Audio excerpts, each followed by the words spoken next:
안녕하세요. 책한민국입니다. 오늘 소개할 책의 제목은 사람이 운명이다. 지은이는 김승호, 출판사는 샘앤파커스입니다. 지은이 소개를 하겠습니다. 초운 김승호, 주역학자이자 작가, 1949년 서울에서 출생했다. 지난 45년간 과학으로서의 주역을 연구해 주역과학이라는 새로운 개념과 체계를 정립했다. 동양의 유불선과 수학, 물리학, 생물학, 화학, 심리학 등 인문, 자연, 사회과학이 거둔 최첨단 이론을 주역과 융합시켜 집대성한 결과가 바로 주역과학이다. 1980년대 미국에서 물리학자들에게 주역을 강의하기도 했으며 맨해튼 응용지성연구원의 상임연구원과 명륜당 수석 강사를 역임했다. 사단법인 동양과학 아카데미를 통해 20년간 주역 강좌를 운영해왔으며 운문학회를 통해 직장인을 대상으로 특강도 진행하고 있다. 저서로는 베스트셀러, 돈보다 운을 벌어라, 사는 곳이 운명이다를 비롯해 주역 과학 입문서라 할 수 있는 주역 원론 전 6권, 주역과 몸, 자기탐험 전 2권, 싸움, 소설 8괴, 점신, 징조 외 다수가 있다. 1991년부터 문화일보의 소설 주역을 연재 10권의 책으로 펴냈으며 2003년에는 일본 쇼가쿠칸 출판사에서 소설 가이아가 번역 출판되기도 했다. 일간 스포츠에 알기 쉬운 주역 과학을 연재했다. 산천초목이나 짐승, 벌레 등은 딱히 운명이랄 것이 없다. 하지만 인간은 만물의 영장으로서 영원히 하늘과 맞닿아 있다. 그래서 운이라는 것이 존재하는 것이다. 하늘은 운을 도구로 사용해 천하를 경영한다. 기실 인간의 능력과 상관없이 운이 좋고 나쁨에 따라 행불행이 결정되는 일이 허다하다. 다 된 일이 어이없는 이유로 틀어지는 경우가 있다. 이처럼 운이라는 것은 우리의 현실과 밀접하게 관계되어 있다. 운이 좋은 사람은 분명 살아가는 것이 훨씬 쉽다. 공자는 군자가 가장 두려워하는 것이 운명이다 라고 말한 바 있다. 그러니 우리는 운에 대해 항상 겸손해야 한다. 그런데 다행스러운 것은 우리 자신이 운을 만들어낼 수도 있다는 것이다. 운명은 누구를 만나고 어떻게 처세하느냐에 따라 달라진다. 출세라는 단어를 너무 거창하게 생각하지는 말자. 그저 별탈 없이 살아가고 남보다 조금이라도 만족할 수 있으면 그것이 바로 출세다. 이는 험난함에서 벗어났다는 뜻이다. 우리의 인생은 일단 험난함에서 벗어나는 것이 목표다. 더 큰 행복은 그 뒤에나 이룰 수 있기 때문이다. 험난함 속에 오래 있어서는 안 된다. 우리가 기회의 바다에서 살고 있는 것은 분명하다. 이 속에서 운명도 결정된다. 인생은 처절한 선택의 전장이라 할 수 있다. 기회의 순간에 훌륭한 선택을 할 수 있는 사람이 운명을 바꿀 수 있다. 그러한 선택의 능력과 지혜는 거저 얻어지는 것이 절대 아니다. 평소에 갈고 닦으며 무한히 노력해야 한다. 선택의 능력을 갖추었다면 그는 진정으로 출세를 향해 나아갈 수 있다. 인간의 모든 행동에는 외부에 나타난 구체적인 동작 외에 그 내면에 어떤 관념이 깃들어 있다. 사람이 행동할 때 그것이 내면과 부합되면 느낌이 다르다. 피아노를 전공한 어떤 교수가 기술을 더욱 향상시키려고 그 분야의 위대한 스승을 만났다. 교수는 자신을 평가해달라고 말하며 스승 앞에서 한 곡을 연주했다. 연주를 마친 교수는 속으로 훌륭한 연주였다고 자찬했고 스승도 감동했을 것이라고 굳게 믿었다. 이때 스승이 말했다. 자네가 지금 연주한 악기가 무엇인가? 교수는 할 수 없이 사실 그대로 대답했다. 피아노입니다. 스승의 말이 이어졌다. 피아노가 그렇게 시끄러운 악기인가? 교수는 그제야 상황을 파악했다. 자신의 피아노 실력이 형편없다는 것을. 스승은 천천히 말했다. 자네의 음악에는 정신이 담겨 있지 않네. 자넨 그저 손가락으로만 음악을 하는구만. 이만 가보게. 일본의 검성 미야모토 무사시는 고란도 노스케라는 대가를 찾았다. 무사시는 당대 최고라고 알려진 노스케라는 노인을 상대로 자신의 실력이 한 수 위라는 것을 보여주고 싶었다. 노인은 뒤돌아서 있었는데 갑자기 돌아섰다. 무사시는 순간 노인이 곡괭이로 내려찍은 것을 느끼고 급히 물러서다가 그만 주저앉았다. 그러나 노인은 그저 돌아섰을 뿐이었다. 무사시는 긴장한 나머지 헛개비를 본 것이었다. 노인은 실망한 표정을 짓고 말했다. 자네의 정신은 어디 있는가? 모든 기술은 정신에서 나온다. 인간의 행위에 있어 그 정신이 위대하지 않거나 진정성이 없으면 그 동작은 기술에 불과하다. 반면 인간의 행위 속에 훌륭한 정신이 깃들어 있고 진실한 아름다움이 있다면 이는 기술이 아니라 도라고 말한다. 경지가 높아지려면 반드시 정신세계를 연마해야 하는 것이다. 인간을 대하는 행위에는 깊은 정신이 깃들어 있어야 한다. 그것이 귀한 인생과 천한 인생을 나누는 결정적인 요인이다. 운명이란 것은 도대체 어떻게 발생하는가? 그것은 길게 말할 것도 없이 인간의 행실에 의해 발생한다. 재수없는 행동만 일삼는 사람은 미래에도 재수없는 법이다. 반면 행실이 위대한 사람은 반드시 좋은 미래가 온다. 옛 성인이 아주 간단한 말로 그 섭리의 핵심을 밝혀놓았다. 행실이 선한 자에게는 반드시 남은 경사가 있다. 재수 좋은 행위는 특별한 것이 아니다. 선한 행실 그 자체를 말한다. 세상을 바르게 살면 행운이 온다는 것은 얼마나 자연스러운가. 세상을 바르게 산다는 것은 또한 무엇인가. 이는 인간을 대함에 있어 그 뜻과 태도가 옳다는 것이다. 사람은 사람을 필요로 하기 때문에 고운 짓을 하면서 기다리면 반드시 기회가 오게 되어 있다. 만약 당신이 사장이 되어 진급시킬 사람을 고른다면 어떤 사람을 진급시키겠는가? 당신이 사업을 한다면 누구와 거래하겠는가? 당신이 동업자를 구한다면 어떤 사람을 고르겠는가? 인간에게 필요한 무수히 많은 질문의 답은 하나다. 행실과 처신이 바른 사람, 이런 사람이 필요한 것이다. 늙음이란 몸에만 찾아오는 것이 아니다. 마음에도 찾아온다. 그리하여 삶의 질을 급격히 하락시킨다. 누구나 알고 있듯 노인이 되면 정신력이 쇠해지고 심지어 파괴되어 남과 어울리는 일이 젊은 시절과 같지 않다. 늙으면 인격마저 상실되는 것이다. 그런 사람은 어린애처럼 굴거나 까다롭고 멍청해진다. 남에게 불쾌함이나 불편함을 주기도 한다. 젊었을 때는 전혀 그런 사람이 아니었는데도 그렇게 변한다. 만약 인간이 나이 들어서도 정신 혹은 인격이 그대로 유지된다면 인생이 얼마나 위대해지겠는가. 인격에도 수명이 있다. 인간은 열심히 물질을 추구한다. 책도 읽고 인격도 쌓다가 머지않아 슬쩍 꼬리를 내린다. 인격이 밥 먹여주나?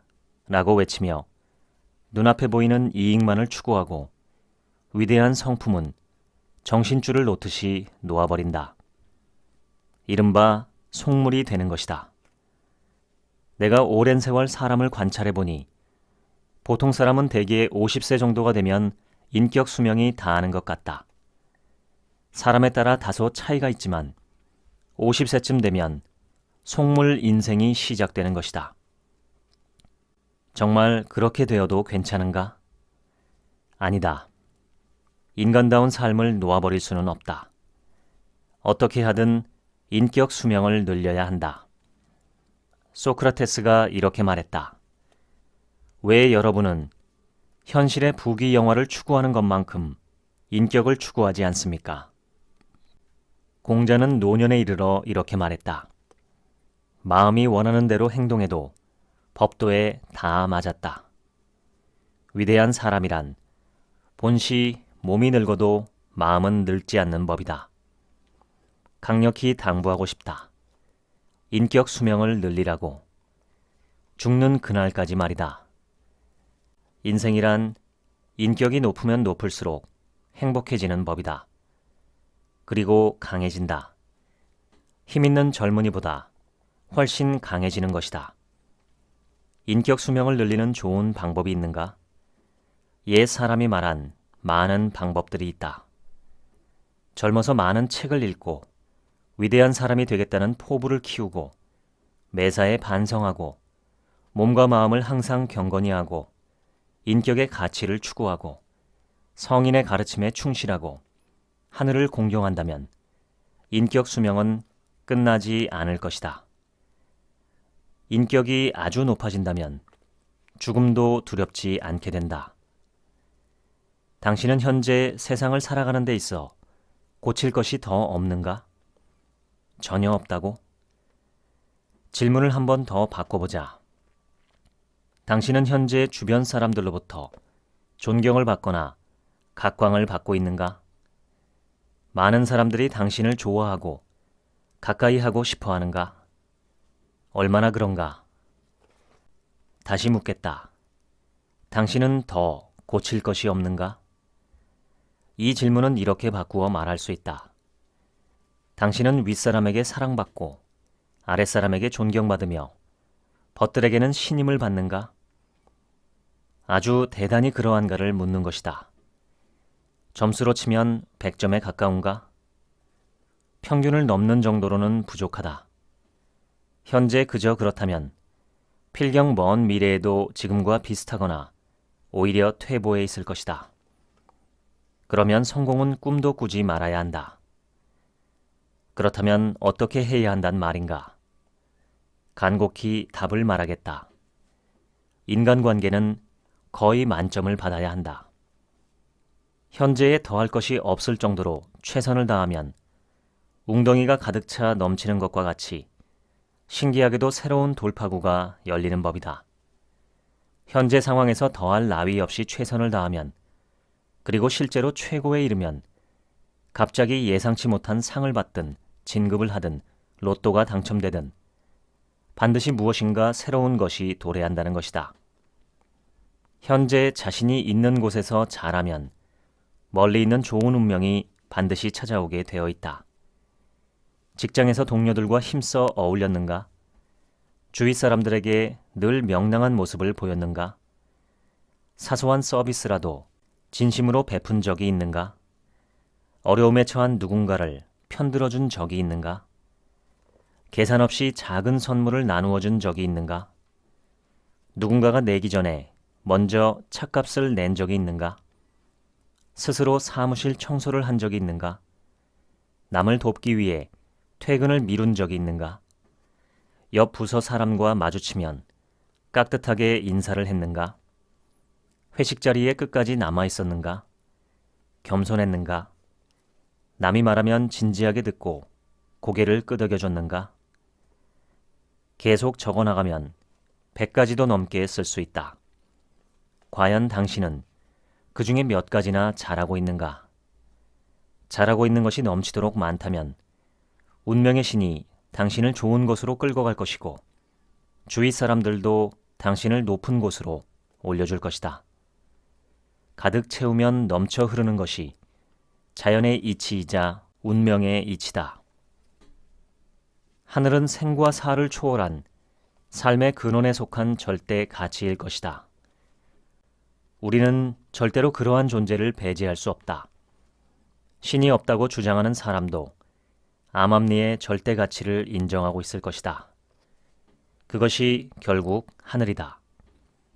하늘은 인간 존재의 뿌리이고 또한 우주의 관리자이기도 하다. 그렇기 때문에 우리는 하늘과 함께 살아간다고 볼 수 있는 것이다. 어떤 사람이 남들 몰래 골목에 쓰레기를 잔뜩 내다 버렸다고 하자. 들키지만 않으면 사람들로부터 지탄받지도 않고 친구를 잃는 것도 아니다. 남의 돈을 슬쩍 훔쳐도 영원히 걸리지만 않으면 출세에 지장이 없다. 혼란한 틈을 타서 번번이 친구에게 밥값 계산을 미루어도 인간관계에 큰 지장을 주지는 않는다. 공원에서 수돗물을 틀어놓고 가버리거나 혹은 누군가가 틀어놓은 수돗물을 못 본 척 방치하거나 아무데나 침을 뱉거나 도로에 껌을 버리거나 친구에게 거짓말을 하거나 공원에 있는 꽃나무를 파서 집으로 가져가거나 함께 먹는 사람들을 배려하지 않고 맛있는 음식을 자기 앞에 당겨놓고 싹싹 긁어먹거나 하는 등 그 어떤 비겁한 짓도 들키지만 않으면 그만인가? 그렇다고 생각하고 살아가는 사람은 필경 불행한 운명을 맞이하게 될 것이다. 그토록 재수없는 사람을 하늘이 그냥 내버려 두지 않을 것이다. 이 세계는 하늘이 직접 관리하지 않더라도 자정 능력이 있어서 우주에 해로운 영향을 주는 사람을 퇴출시킨다. 반면 세상을 이롭게 하는 자는 인간 세상이 그것을 몰라줘도 반드시 하늘로부터 복을 받게 되어 있다. 요점은 간단하다. 하늘이 보기에 좋은 사람, 공동체에 이익을 주는 사람이 되라는 것이다.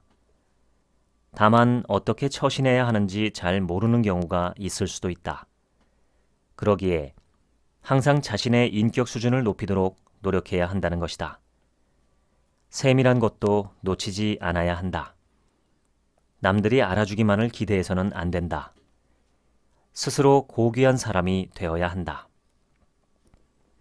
한 가지 꿈도 없이 살아간다면 이는 진정한 삶의 뜻을 모르는 것이다. 삶이란 어떤 일에 참여하고 결과를 만들어내려고 노력하는 과정이다. 인간이 동물과 다른 점이 이것이다. 동물은 그날그날만 있지 미래에 대한 꿈이 없다. 인간은 우선 자신의 행복을 위해 무엇인가를 꼭 이루고 싶을 뿐이다. 이것은 아름다운 인생이다. 여기에 더해 위대한 꿈을 향해 나아간다면 더 말할 나위가 없다.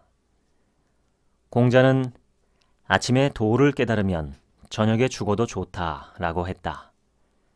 공자의 꿈은 깨달음에 있었던 것이다. 사회적인 성공이나 막대한 부를 얻고자 하는 꿈이 나쁘다는 것은 아니다. 문제는 그 이상의 꿈이 존재하지 않는다는 것이다. 소크라테스는 말했다. 너희들은 왜 부귀 영화를 위해 노력하는 만큼 정신의 발전을 위해 노력하지 않는가? 소크라테스의 질문은 평범한 인생의 전곡을 찌르고 있다. 인간은 고작 100년도 못 살고 죽을 텐데 곧 없어질 것에 대한 꿈만 가득하다. 소크라테스는 이것을 개탄한 것이다. 예를 들어 왜 이런 꿈은 없는가? 한평생 마음이 깨끗해지기를 원한다거나 죽음 너머에 무엇이 있는지 알고 싶다. 최고 선과 최고 가치와 합일하고 싶다.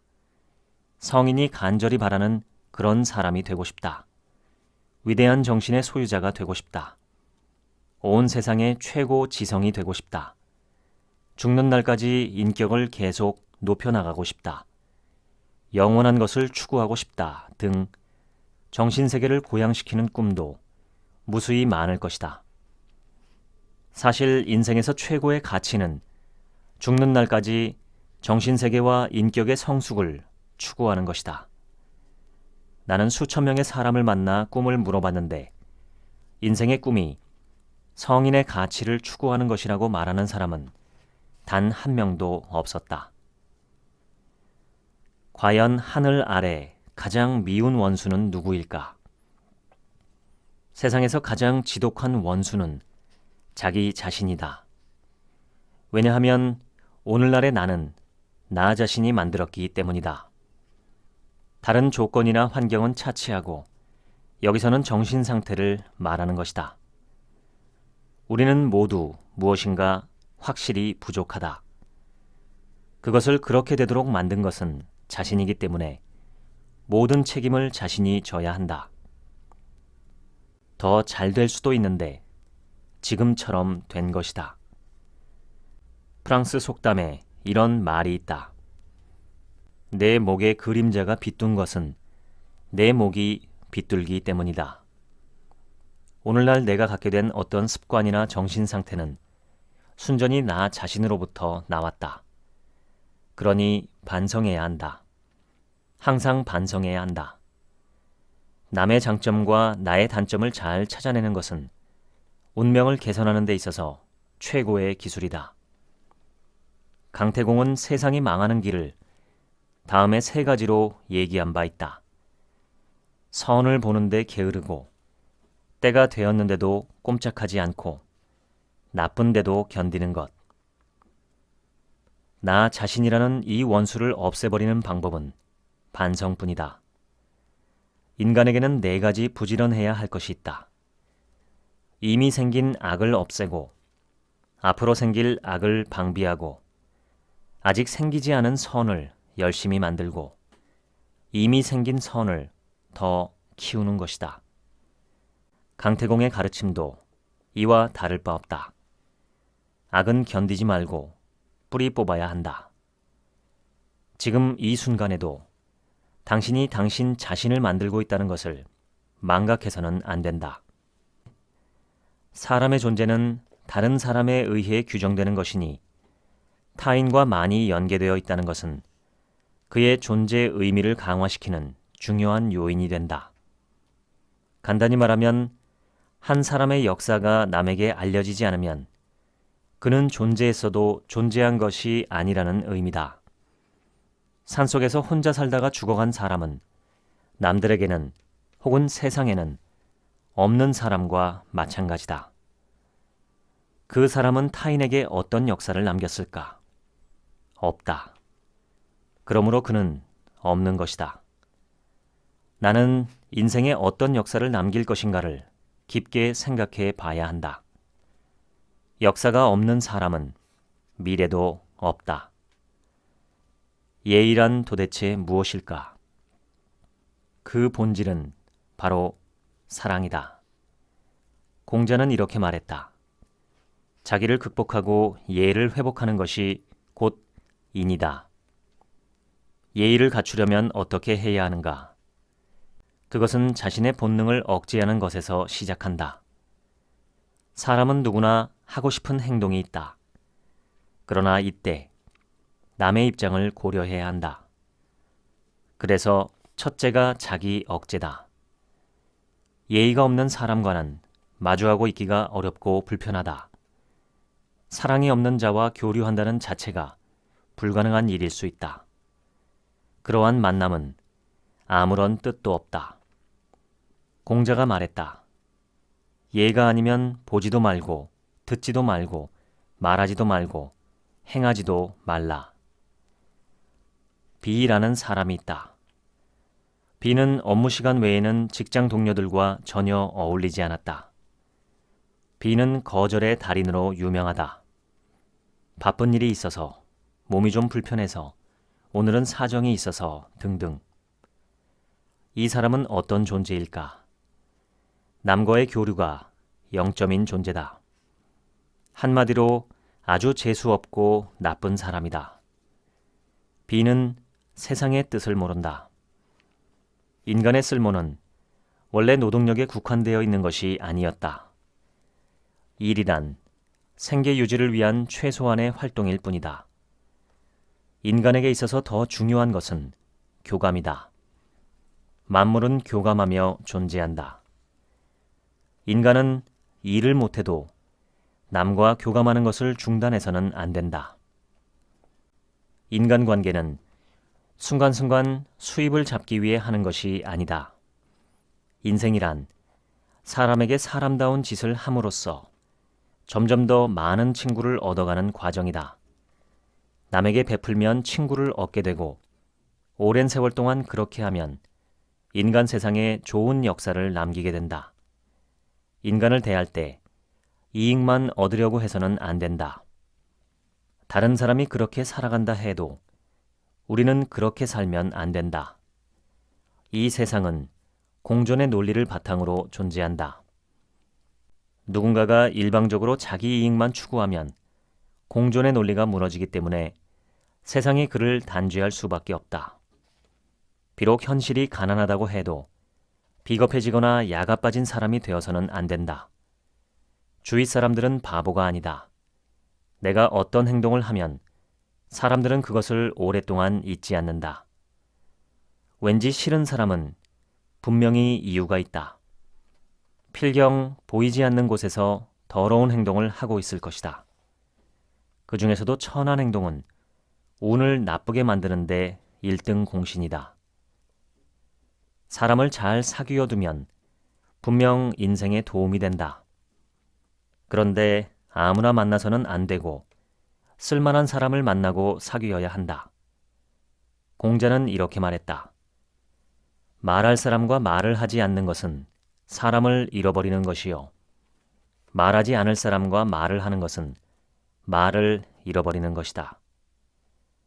우선 말을 하지 말아야 할 사람은 누굴까? 인간 됨됨이에 문제가 있고 싸가지가 없다면 상종하지 말라는 것이다. 그러나 일단 사람을 만나면 그가 누구든 긍정적으로 바라봐야 한다. 인간관계는 인생의 외교다. 그러니 시간과 에너지를 많이 투자해야 한다. 비록 엄마나 아내가 일찍 들어오라고 잔소리를 해도 귀인을 만날 기회가 생기면 그것을 놓쳐서는 안 된다. 가는 곳마다 귀인을 만나고 나 자신도 항상 귀하게 보이도록 노력해야 한다. 그러기 위해서는 실제로 나 자신이 귀한 사람이 되어야 한다. 사람은 쉽게 변한다. 우리의 마음은 두부보다도 약하다. 의리란 무엇일까? 견고한 인간관계가 의리다. 당신은 견고한 사람인가? 의리라는 것은 오랫동안 변하지 않는 마음을 말한다. 마음이 굳건해야 하는 것이다. 인간관계는 견고함이 우선이다. 즉, 의리가 있어야 한다. 의리 없는 사람을 경계하라.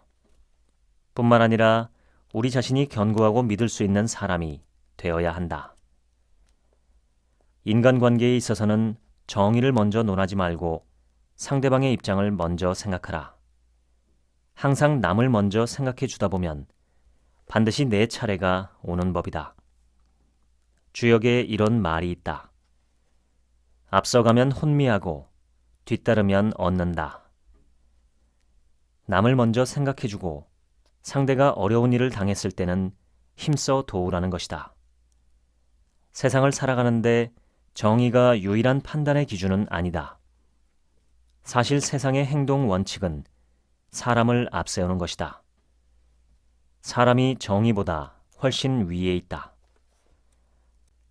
인간에게는 수준이라는 것이 있다. 확실히 사람마다 정신의 수준이 다르다. 인간은 아주 쉬운 개념도 이해하지 못하는 사람이 있고 고도로 어려운 개념까지 이해를 하는 사람이 있다. 사람마다 정신의 수준은 천차만별이다. 사람과 사람이 제대로 교류하려면 나 자신의 수준부터 높여야 한다. 내 수준이 낮으면 당연히 비슷한 사람들을 만날 수밖에 없다. 위대한 사람과 사귀고자 한다면 자신의 수준을 먼저 높여야 한다. 말이나 행동이 천박해서는 안 된다. 너무 무식해서도 안 되고 이유 없이 웃어도 안 된다. 상대방은 나의 됨됨이를 주시하고 있다. 그러므로 평소에 공부를 게을리하지 말아야 한다. 인류의 힘은 세 가지로 나누어 볼 수 있는데 첫째는 지능이고 둘째는 손으로 무언가를 만들 수 있는 능력이며 셋째는 협동의 힘이다. 세상 일은 협동이 필요하다. 조직에서의 인간관계는 남의 의견을 먼저 받드는 것으로 시작해야 한다. 특히 윗사람의 의견은 완전히 틀린 것이 아닌 한 일단은 따르고 봐야 한다. 의견을 내는 데만 열을 올리지 말고 경청하고 따르는 데 신경 쓰라는 말이다. 내 의견이 아무리 좋은 의견이라도 먼저 내 것만 주장하지 말고 남들이 인정해 줄 때까지 기다리는 것이 좋다. 그 이유가 무엇일까? 세상에 필요한 것은 통합과 질서이지 정답이 아니기 때문이다. 일단은 따르고 나중에 차차 고쳐가도 늦지 않다. 이익이 많고 옳은 의견보다는 여러 사람이 찬성하는 의견이 채택되어야 한다. 그게 세상의 이치다. 가급적 입을 다물라. 이미 제시한 의견을 남들이 반대했다면 그 의견을 철회하는 것이 좋다. 남들이 무슨 말을 하는지 먼저 들어보자. 그리고 웬만하면 그것을 따르자. 조직 내에서 두각을 나타내는 방법은 윗사람에게 도전하는 것이 아니라 먼저 순순히 따르는 것이다. 조직 생활을 할 때는 모든 사람에게 얼굴을 자주 보이되 가급적 자신의 의견을 앞세우지 않는 것이 이롭다. 눈에서 멀어지면 마음도 멀어지니 조직 내의 모든 사람에게 항상 자주 얼굴을 보이고 대신 입은 자주 열지 않는 것이 좋다. 엘은 오랜 세월 동안 생선 다루는 기술을 배워 자그마한 식당을 차리게 되었다. 미니 횟집이었다. 산지에서 공급받아 파는 생선은 마리당 마진이 넉넉했다. 원가의 5배 정도를 받았다. 그런데 그날 팔지 못한 생선은 버려야 하니 마진율이 급격히 떨어졌다. 결국 전체적으로 적자였다. 그래서 받아오는 생선의 양을 줄여서 버려지는 양을 줄이자고 생각했다. 그런데 생선의 양이 줄어들자 진열 효과도 줄어들고 손님의 기호도 다 충족시킬 수 없었다. 이런 문제 때문에 손님이 줄어들기 시작했다. 난감한 일이 아닐 수 없다. 수족관을 가득 채우면 제법 손님은 있지만 폐사하는 생선이 늘어나고 이를 줄이려고 생선의 양을 줄이면 손님까지 줄게 되니까 말이다. 엘은 그 분야의 전문가에게 자문을 구했다. 전문가는 말했다. 방법은 한 가지밖에 없습니다. 생선을 잔뜩 준비하는 것이죠. 수족관이 가득 차면 손님은 늘게 마련입니다. 물론 죽는 생선도 많아지지요. 그래도 생선의 양은 늘 넉넉하게 유지해야 합니다. 손해를 좀 보겠지요. 하지만 견딜 수 있을 때까지는 해봐야죠. 그러다 손님이 많이 늘어나면 성공한 것입니다. 하지만 손해가 늘어나서 견딜 수 없으면 이 사업은 접어야 하는 것이죠. 요점은 하나입니다. 처음엔 손님을 위해 많이 준비합니다. 먼저 줘야 손님이 옵니다. 엘은 전문가의 조언을 따랐고 흑자로 돌아섰다. 이것이 장사의 원리다. 사람에게도 먼저 베풀어야 한다. 상대가 먼저 베풀 때까지 눈치를 보면 안 된다.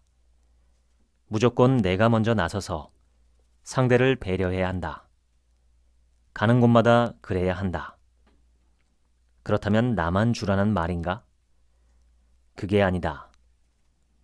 내가 몇 번 베풀었는데 번번이 얌체짓을 하는 사람이라면 자주 만나지 않으면 된다. 먼저 주는 자는 흥하고 먼저 받겠다는 자는 망한다. 사람을 만나자마자 재물을 아끼려고 신경전을 벌인다면 이는 좋은 운을 일부러 쫓아내는 것과 다름없다. 윗사람에게 좋은 인상을 주는 방법은 그리 어렵지 않다. 매력을 갖추도록 애쓰고 시간을 투자해 잘 받들고 돈을 잘 쓰면 된다. 인간관계의 기본은 매력, 시간, 돈, 이 세 가지면 충분하다. 멍청하거나 매번 일찍 빠져나가거나 돈을 아끼면 이는 어떤 인간관계에서든 반드시 미운 털이 박힌다. 운명을 만들어 나가는데 가장 기본적인 것은 무엇일까? 그것은 바로 믿을 수 있는 말, 신뢰할 수 있는 말을 하는 것이다. 어떤 사람이 있다고 하자. 이 사람은 약속을 절대 지키지 않는다. 만나기로 했든, 돈을 갚기로 했든, 물건을 보내기로 했든, 누구를 소개시켜 주기로 했든, 어디에 함께 가기로 했든, 몇 시에 만나기로 했든, 약속을 전혀 지키지 않는 것이다. 이 사람은 약속 자체를 잊어버리거나 알고 있어도 대수롭지 않게 여겼다. 살다 보면 주위에서 이런 사람을 적지 않게 찾아볼 수 있다. 약속은 사소한 것이든 중대한 것이든 반드시 지켜야 한다. 이것은 인간의 본분이다. 이것을 지키지 않으면 다른 인격이 아무리 훌륭하다 하더라도 그 사람은 별 볼 일 없는 사람이 된다. 인간은 말로 교류한다. 그런데 바로 이 말이라는 것이 내뱉은 대로 지켜지지 않는다면 그 사람은 존재의 의미를 상실할 수밖에 없다. 어떤 사람이 말한 것을 잘 지키는 사람이라면 그 사람은 믿을 만한 사람이고 반드시 좋은 평가를 받을 것이다. 당연히 운명도 서서히 좋은 쪽으로 나아간다. 믿을 수 있는 사람이 먼저 되고 나서야 미래를 기약할 수 있는 법이다. 주위 사람들이 당신을 믿지 않는다면 당신에게는 미래가 없다.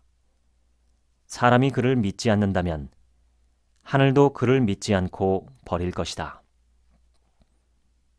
인간은 교양을 갖추어야 한다. 대체 어떤 행동이 교양 있는 행동일까?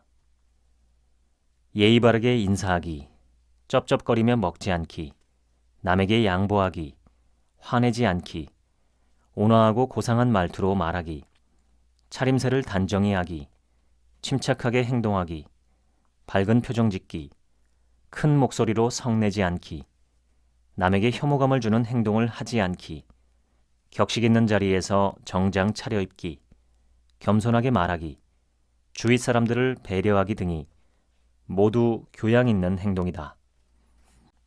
행동이 귀하면 반드시 귀한 사람이 된다. 이것이 하늘의 이치다. 예로부터 훌륭한 가문의 사람들은 애써 교양을 익혀왔다. 교양 없는 사람은 거칠고 천하다. 그래서 우리는 그런 사람을 피하고 싶은 것이다. 말은 신중하게, 행동은 품위 있게. 이 두 가지만 기억해도 운명 개선의 큰 틀은 갖추어진 것이다. 후천적인 운명 경쟁에서 앞서는 사람들만이 가진 특별한 기술이 있다. 다 보고 다 듣는 기술이다. 예를 들어 설명하자. 내가 앉은 좌석 주변에 10명의 사람이 있다. 회의라도 좋고 회식 자리도 좋다. 이곳에서 시간을 보내는 동안에는 그들 모두를 잘 살펴야 한다. 사람을 잘 보고 그의 말을 잘 듣는 것은 운명적으로도 이익이 되는 행동이다. 매사에 사람을 살피는 습관. 이는 인간이 있는 모든 곳에서 필요하다. 눈치 없이 두리번거리라는 뜻이 아니다. 사람을 살피는 일은 유난스럽게 표를 내지 않고도 얼마든지 가능하다. 많이 보고 많이 들을 수 있으면 그것이 바로 그 사람의 실력이다. 어떤 사람은 단 둘이 만났을 때도 바로 앞사람 말을 듣지 않고 표정도 살피지 않는다. 앞에 앉은 사람은 도대체 무엇이란 말인가? 옛 선사가 말했다. 사람을 앞에 두고 보지 않으면 만나도 만난 것이 아니다.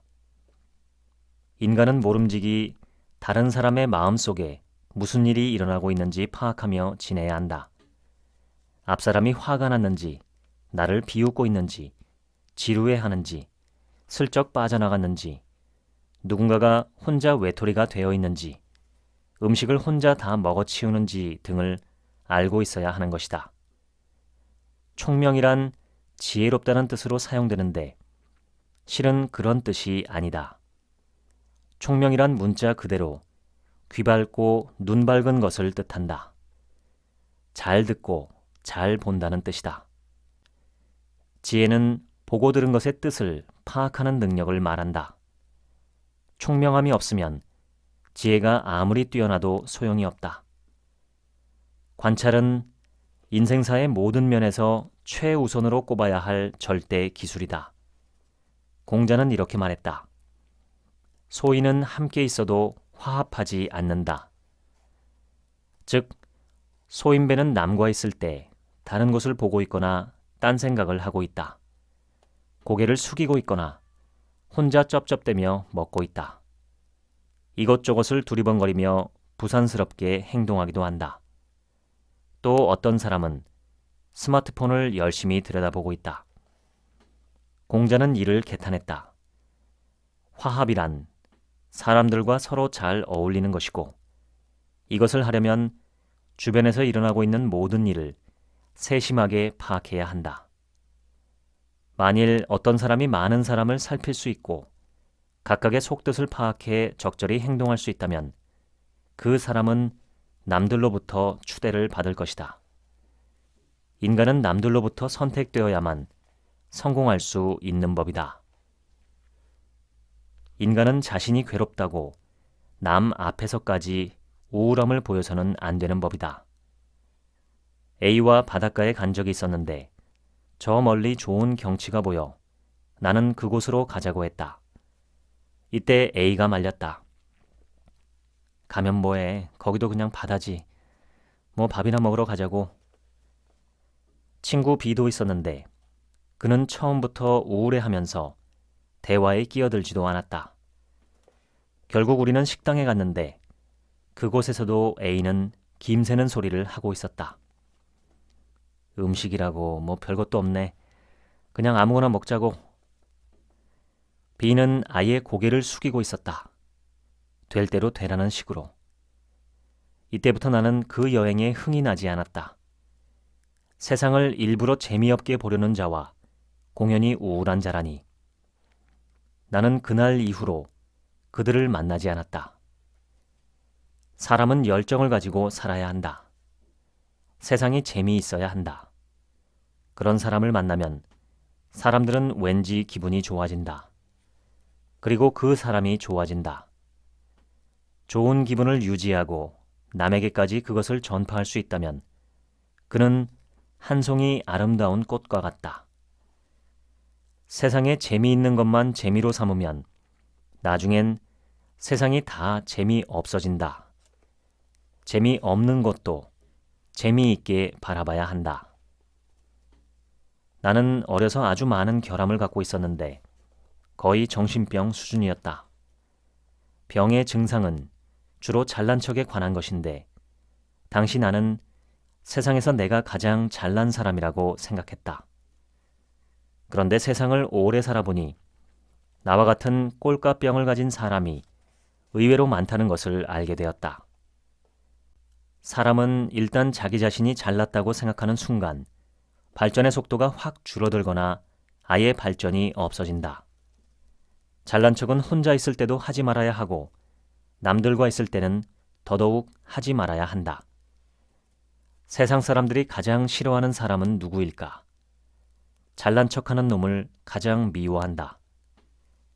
겸손을 갖추면 인생에 커다란 저력이 생기게 된다. 강태공은 이렇게 말했다. 세상은 한 사람의 세상이 아니고 모든 사람의 세상이다. 강태공은 중국 황제에게 이 말을 했다. 황제조차도 세상의 주인공이라고 말할 수 없다는 것이다. 많은 사람이 모인 곳에 가보면 반드시 돌출된 행동을 하는 사람이 있다. 주로 사장이나 지체 높은 공무원, 연예계 스타, 국회의원, 부자, 조폭두목, 목사, 교수 등 자기를 주인공으로 여기는 사람들이 돌발 행동을 한다. 사람들은 그 꼴을 보면서 겉으로 그저 참고 있을 뿐이다. 그런 자를 존경한다고 볼 수는 없다. 사람은 어느 곳에 가서든 평범함을 지켜야 한다. 이것이 바로 운의 입구다. 친구를 만드는 데 주안점을 두어야지 사람을 지배하려고 들어서는 안 된다. 사람은 공존의 논리를 알아야만 환영받는다. 노래방에 가서 마이크를 독차지하는 사람은 인기가 점점 떨어진다.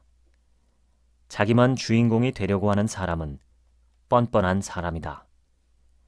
남들이 그를 좋아할 리 없다. 뭘 모르는 사람이 항상 혼자 먹고 마시고 떠든다. 인생의 비상사태를 대비해서 친구를 사귀어 두어야 한다. 직장 동료 이외의 다른 분야 사람들을 만나서 견문을 넓혀야 한다. 인맥을 쌓는 것이야말로 인생에서 돈을 버는 것보다 더 중요한 일이다. 좋은 운은 귀인을 만나는 데서 시작된다. 그렇다면 귀인을 언제 만날까? 나중에? 퇴직한 후에? 참으로 난감한 일이다. 나는 수십 년 동안 많은 사람을 지켜봐 왔는데 안정, 즉 일찍 귀가하는 것만 추구한 사람은 대부분 제자리 걸음이었다. 인생에서 실패하는 원인은 단 한 가지뿐이다. 긴 세월 동안 사람과의 교류를 게을리 했다는 것. 현재 나쁜 운을 겪고 있는 사람은 그 점을 빨리 깨달아야 한다. 가장 나쁜 남편은 어떤 남편일까? 친구가 적은 남편이 가장 나쁜 남편이다. 인생에는 약간의 모험이 필요하다. 사람과의 소통이 없으면 종래에는 불행한 운명에 이르게 되어 있다. 적어도 자기가 소유한 돈과 시간의 20% 정도는 미래를 위해 투자해야 할 것이다. 이는 최소한이다. 항상 늦게 다니라는 말은 절대 아니다. 숨통을 좀 열어놓으라는 것이다. 아무리 유능한 사람도 정해진 시간에 정해진 철길만 달리면 발전이 없다. 꽉 짜인 사람은 절대 큰 성공을 하지 못한다. 일 때문에 공부할 시간이 전혀 없다면 이는 큰일이다. 돈뿐만 아니라 무슨 일이든 지나치게 몰두하느라 시간을 다 뺏기면 안 된다. 인생은 멀리까지 바라보고 많은 것을 할 수 있는 여유가 필요하다. 더 나은 미래를 위해 시간을 남겨두어야 한다. 아무리 좋은 일이라도 그것 외에 다른 것을 전혀 생각하지 못한다면 그 순간 그 사람은 식물인간이 된 것과 다름없다. 삶에는 여유가 필요하다. 여유는 곧 자유이고 자유가 있어야 삶의 뜻이 생긴다. 항상 시간이 없다고 말하는 사람은 머지않아 재앙이 도래할 것이다. 항상 시간이 없는 상태는 그 자체로 이미 어리석다. 너무 바쁜 사람에게는 좋은 운명도 급히 스쳐 지나간다. 유유상종이란 말이 있다. 나 자신이 갖추지 못하면 내가 만나는 친구도 별 볼 일 없는 뻔한 놈이 될 수밖에 없다. 그렇다면 나는 무엇을 갖추어야 하는가? 첫째, 강한 사람이 되어라. 둘째, 매력 있는 사람이 되어라. 셋째, 착한 사람이 되어라. 넷째, 많이 아는 사람이 되어라. 이 정도면 된다. 만약 내 남편이나 아들이 용기 내기를 두려워하는 사람이라면 어떨까? 그런 인생은 발전이 없다고 봐야 한다. 용기는 모든 것의 시작이다. 뜻이 있는 곳에 길이 있다고. 그 뜻이 바로 용기다. 무식하면 친구도 없고 재수도 없다. 날이 갈수록 천박해진다. 지식이 많아지면 당연히 고귀한 사람이 될 것이고, 무식하면 고독하고 돈도 마르게 되어 있다. 무엇보다도 무식한 사람은 세상이 점점 재미없게 변해간다. 길게 생각할 것 없다. 책을 읽어라. 밥을 먹는 것만큼 책도 읽어야 하는 것이다. 존경받는 사람은 그만한 이유가 있다. 공부가 부족한 사람은 위선자가 될 가능성이 크다. 남의 위대함을 비웃는 사람은 아직 공부가 부족한 사람이다. 위대한 사람을 존경하면 그 사람처럼 변해가는 것이 자연의 이치다. 매력이란 무엇인가? 한마디로 맹한 놈은 매력이 없는 것이다. 정확히 말하면 우리는 맹한 놈이 싫고 맹하지 않은 사람에게 매력을 느낀다. 정신의 화소수가 높은, 즉 정신이 촘촘한 사람은 분명히 매력 있어 보인다. 공자는 이렇게 말했다. 군자는 말은 과묵하되 행동에 민첩함이 있다. 여기서 민첩하다는 것은 행동만을 뜻하지 않는다. 오히려 정신의 민첩함이 더욱 중요한 것이다. 흐릿한 사람은 누구나 싫어하는 법이다. 불분명한 것은 답답하고 불안하기 때문이다. 계획과 절약은 좋다. 하지만 오로지 그런 식으로 계산하며 산다는 것은 폐쇄적인 인생이다. 세상은 기찻길 위를 가듯이 살아가서는 안 된다. 언제 어디서든 예외가 있어야 하고 새로운 가능성을 열어두어야 한다. 시간 투자는 반드시 모험과 낭비가 있어야 한다. 종종 그렇게 하면 된다. 사람은 계획 없는 곳에서 오히려 발전한다. 그래서 옛 성인이 말했다. 날마다 새로워져라. 새로워진다는 것은 자기가 늘 해왔던 방식을 반성하고 고쳐보라는 뜻이다. 인간은 누구나 칭찬받고 싶고 자랑스러운 사람이 되고 싶다. 그러므로 우리는 인간을 항상 자랑스럽게 만들어줘야 한다. 남이 기뻐할 때 김 빠지게 만들면 안 된다. 그런 사람은 아주 재수없는 사람이다.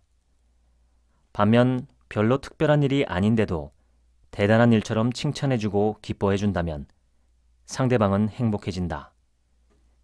남에게 행복을 주는 행동은 복을 짓는 행동이다. 어떤 사람은 남의 말은 한마디도 듣지 않고 핸드폰만 들여다본다. 이 또한 재수없는 자가 아닐 수 없다.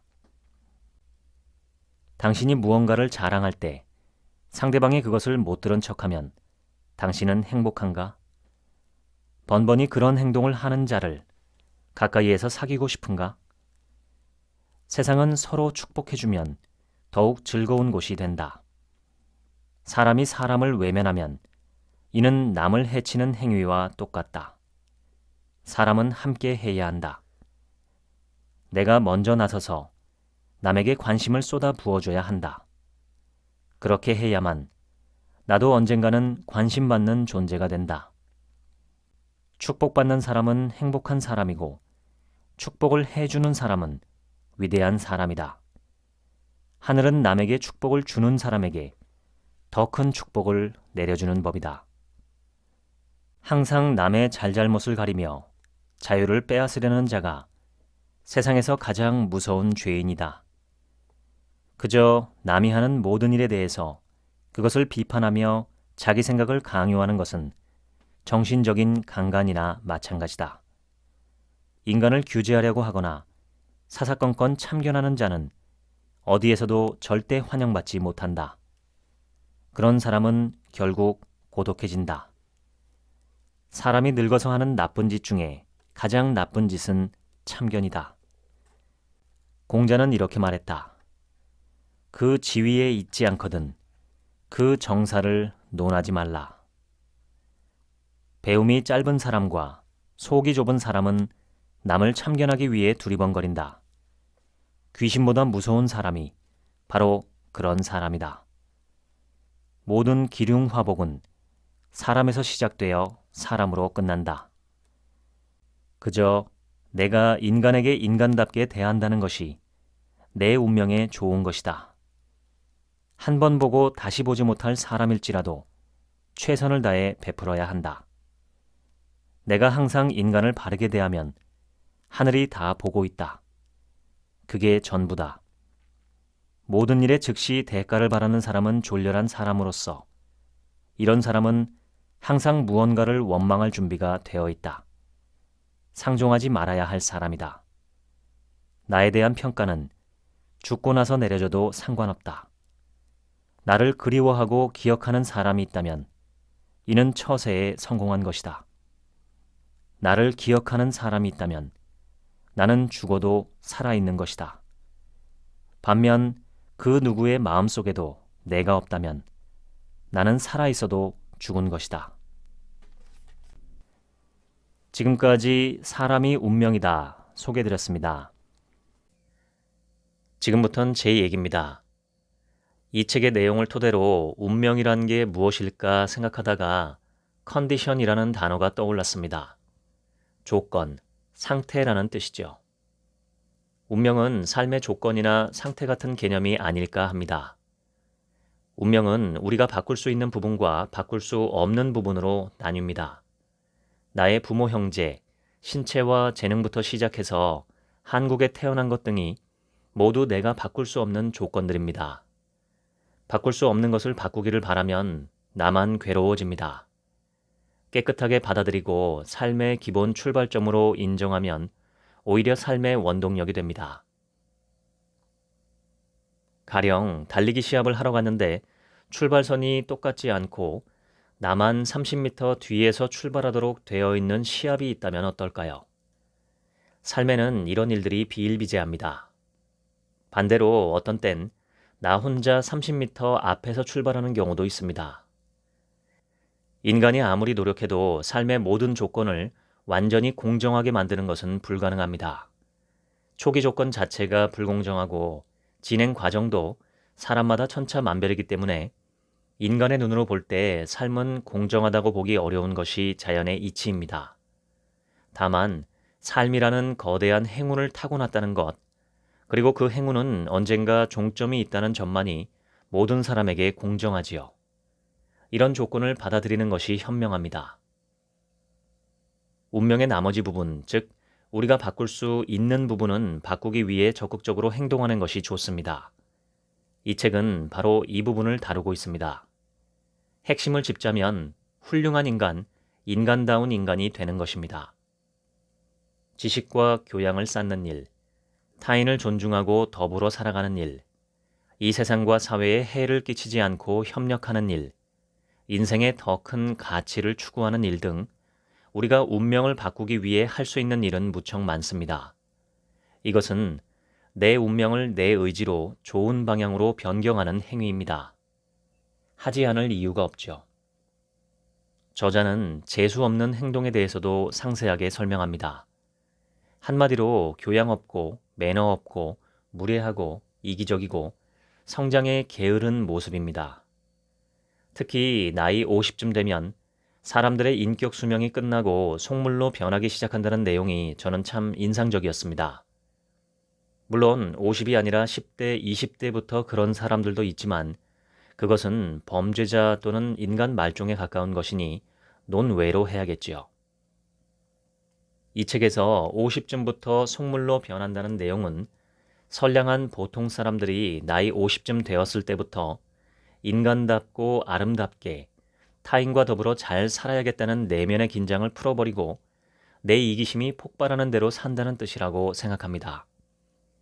타인의 감정과 기분과 체면에 대한 배려 없이 내키는 대로 아무 말이나 내뱉고 아무 행동이나 하고 공공질서를 무시한 채 아무데나 쓰레기를 버리고 새치기를 한다든가 도움이 필요한 사람을 보고서도 모른 척 지나가고 타인을 돕고 존중하고 인정하기보다는 타인으로부터의 도움과 존중과 인정만 좋아하는 모습들, 이런 모습들이 아닐까요? 이런 사람을 가까이 하고 싶은 사람은 아무도 없겠죠. 저는 나중에 젊은이들이 가까이 하고 싶어하는 노인이 되고 싶습니다. 그렇게만 된다면 인생 실패하지 않았다고 느낄 듯 합니다. 오늘 이 부분을 다시 읽으면서 내가 혹시 이런 속물의 행동을 하고 있지는 않은지 돌아보았습니다. 인격 수명이 끝난 채로 속물로 살지 않기 위해서 더 마음을 다잡아야겠다는 다짐도 했죠. 이 책 제목 사람이 운명이다라는 말에 운명을 좋게 만드는 방법들이 총정리되어 있습니다. 배울 게 있고 도움을 주고받을 수 있는 좋은 사람들을 얼마나 많이 자주 만나는지, 그리고 내 곁의 사람들을 얼마나 진심으로 존중하고 배려하는지, 이렇게 사람에 대한 나의 마음과 태도와 행동이 곧 나의 운명을 만든다는 뜻입니다. 참 간단명료하고 설득력 있는 주장이죠.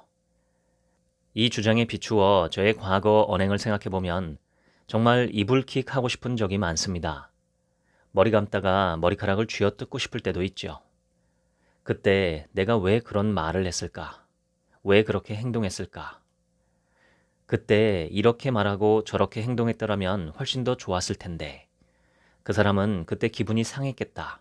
서운하거나 아쉬웠겠다 등등 후회와 반성이 문득문득 머릿속에서 떠오릅니다. 그때는 왜 그런 생각이 나지 않았을까요? 아마도 속물적인 나의 이기심이 제 마음을 사로잡고 있었기 때문이겠죠. 오늘은 나를 돌아보며 반성하고 일깨우고 경각심을 갖게 하는 책, 사람이 운명이다를 소개해드렸습니다. 이 방송 들으시는 모든 분들과 제가 더 나은 사람, 더 인간다운 사람이 되어 아름다운 운명을 누리기 위해서 부지런히 사람을 위하고 사람을 존중하고 사람을 만나러 다니게 되시기를 기대합니다. 또한 타인에게 이 책을 들이대지 마시고 자신에게 들이대고 검증해 보시기를 바랍니다. 그러면 운명이 좋아집니다.